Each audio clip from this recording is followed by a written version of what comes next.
All right, let's take a closer look at the Coach of the Year race in our precision coverage brought to you by GMC. TB, who are you taking? Liam Cohen.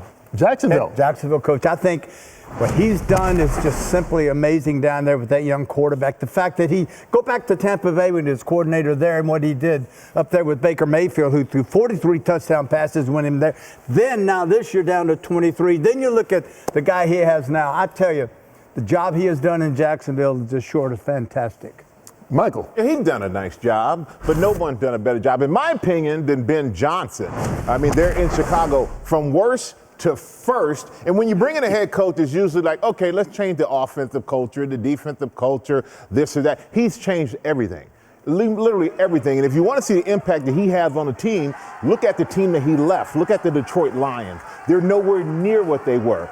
You look at the Chicago Bears, they're everything that Detroit was last year. He took Caleb Williams, who everyone said, well, this guy's a bust. He's not worth it. Now this guy is only trending up. And who cannot love a coach that took his shirt off so the whole city could get hot dogs? He has inspired me, America. He has inspired me. Oh, okay. You know what? But you know what? I don't want to do that to you.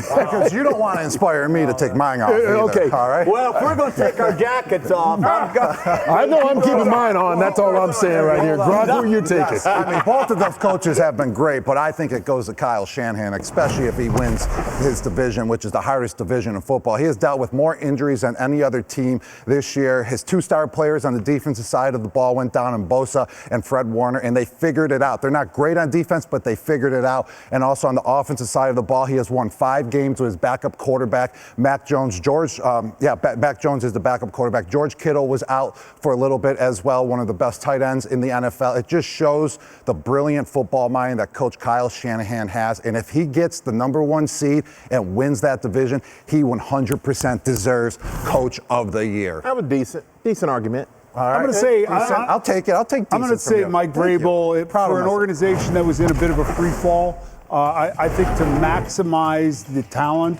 of Drake May and put an emphasis on protection, bringing back Josh McCown as the coordinator. I think that was a big key. I think it's accountability, it's a plan, it's tough love. You know, you see him embracing players coming back in the locker room after games.